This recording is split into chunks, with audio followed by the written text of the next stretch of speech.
Alexis Peskin, je suis un artiste plasticien. J'ai grandi en France, étudié aux États-Unis, voyagé un peu sur le continent africain. Ma mère est afro-brésilienne et mon père est franco-russe.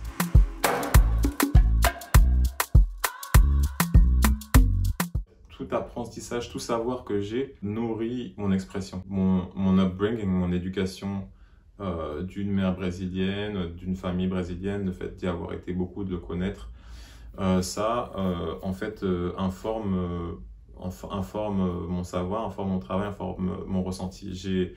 Ma mère a grandi dans le candomblé, mais elle est devenue athée plus tard. Moi, j'ai grandi dans une famille plus ou moins athée. J'ai des tendances spirituelles.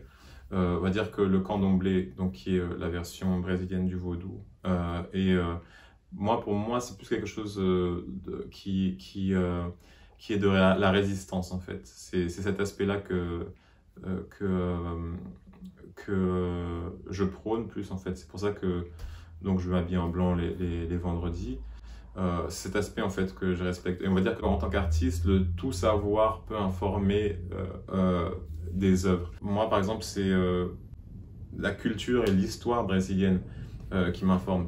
Ces injustices vécues jusqu'à aujourd'hui, plus j'en connais sur mon pays, plus on a envie de parler de ces inégalités, on a envie de parler de ces violences.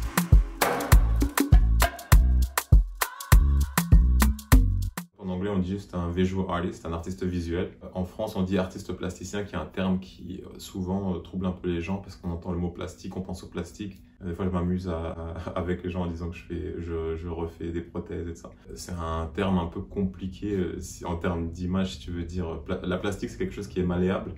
Donc, en fait, la plastique, ça peut être aussi bien la peinture que la photographie, que la sculpture. C'est ce qui est plastique, en fait. Les arts plastiques, on dit les arts plastiques. Donc, être artiste plasticien, c'est être quelqu'un qui fait des arts plastiques.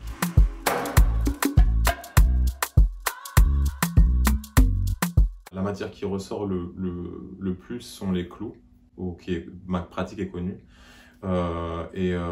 J'utilise des clous, mais j'utilise aussi de la terre, j'utilise du café. En ce moment, je suis en train d'expérimenter avec du bissap, de l'hibiscus et avec d'autres pigments.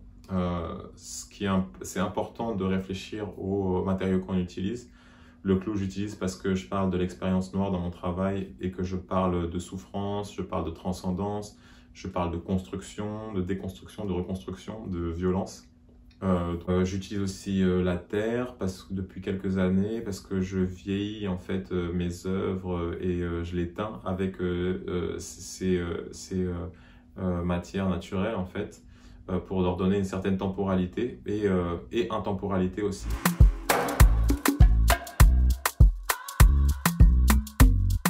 Je me suis inspiré du radeau de la Méduse pour parler de colonialisme et des gens qui voyageaient d'anciennes colonies et qui venaient en France et qui étaient mal accueillis et dont on parlait comme un problème.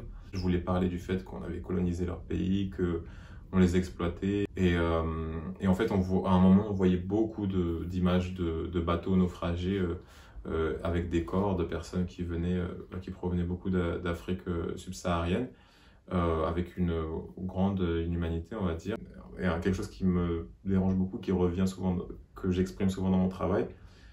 Parce qu'en fait, on ne parlait pas le pourquoi du comment. On disait juste, ah, ces gens, ils viennent, ils nous prennent notre travail, ils nous causent un grand problème, on ne peut pas prendre toute la misère du monde, mais on parlait, mais oui, mais on ne peut pas aussi non plus, il faut arrêter de créer toute la misère du monde.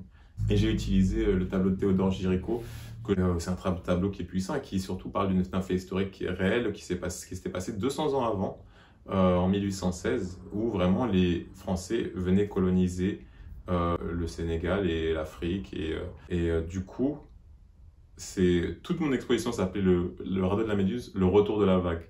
Parce qu'on parle toujours des gens qui viennent, en fait, c'est un retour de vague.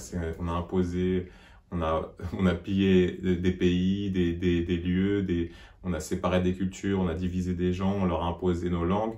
Ils viennent là, comme Malcolm X dit, « The chicken come home to roost ».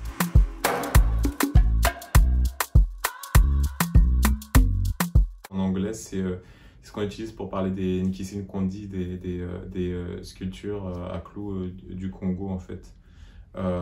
Power figures, que je sais pas, les Français appellent ça fétiche, c'est pas super comme mot. Ce sont des esprits, ce sont des énergies, surtout, ce sont des power figures. C'est-à-dire que les personnes les sitters, les gens qui vont poser pour ces œuvres, ce ne sont pas leurs portraits.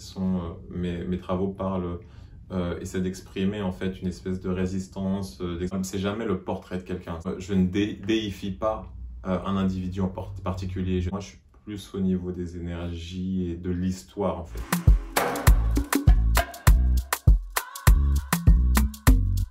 Déjà, en fait, c'est l'honnêteté dans mon travail. Mon travail parle des expériences noires, de l'expérience noire, de Black Experience, mais des expériences noires à un niveau global. En fait, il y a une certaine intégrité à avoir par rapport à ça. Moi, je respecte beaucoup des gens comme Rokhaya Diallo ou quoi, par exemple, parce que elle nous a beaucoup donné la force. Beaucoup d'entre nous ne savaient pas qu'on pouvait parler comme ça et qu'on pouvait répondre. En fait, ça, c'est déjà une chose. Du coup, en fait, c'est montrer en tant qu'afro-descendant français, afro-péen, afro-français. Voilà, moi, je représente pour vous, je représente pour les jeunes afro-français aussi. Et en fait, pour moi, eux, ils me poussent. Et moi, en fait, aussi, j'ai envie de les pousser. Je vois aussi des jeunes artistes afro-français. J'ai l'impression qu'on a moins de ressources, on a moins de confiance en nous, on existe moins en fait. On existe moins que les artistes africains du continent. On existe moins que les artistes noirs américains, que des artistes caribéens, que des artistes anglo-saxons qui sont en Angleterre.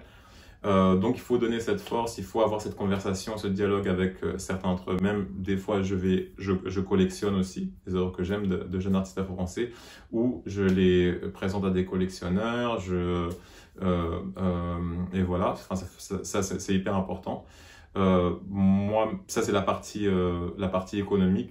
Je pense qu'il faut qu'on soit vraiment plus affirmatif par rapport à soutenir les Black-owned businesses. Parce qu'en fait, on est toujours discriminé et on nous interdit en plus de s'entraider. Et en fait, il faut qu'on s'entraide. Ah oui, dans mon recrutement aussi, les jeunes avec qui je travaille avec des jeunes afrodescendants, avec des Haïtiens, ex-africains, mais même dans le monde entier.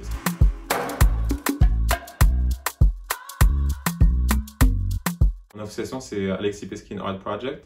Le but de mon association, c'est montrer à des jeunes qui sont intéressés par l'art ou qui ont une sensibilité artistique, qu'est-ce qu'on peut faire avec l'art. Donc je vais les ramener dans des studio visits, je vais les ramener chez des amis qui sont artistes pour montrer différentes pratiques en fait. Ils auront des exemples dans un sens et ils vont voir aussi qu'on peut vivre de l'art. Moi j'ai des opportunités en tant qu'artiste, je suis invité par des résidences d'artistes. Au Brésil, j'avais fait venir 3 jeunes du quartier de ma mère, l'école Mille Farias, qui étaient venus, qui avaient travaillé avec des jeunes qui allaient à l'école à Bobigny, au lycée Alfred Coste. Et ils ont fait une œuvre qui est en bas d'ailleurs, ensemble. C'était des jeunes par exemple qui n'étaient jamais sortis du Brésil et qui ont pu faire un peu le tour du monde. Et quand il y a des opportunités, j'essaie de les faire profiter de ces choses parce que pour moi, les choses qui font avancer le plus, c'est vraiment le voyage et l'apprentissage.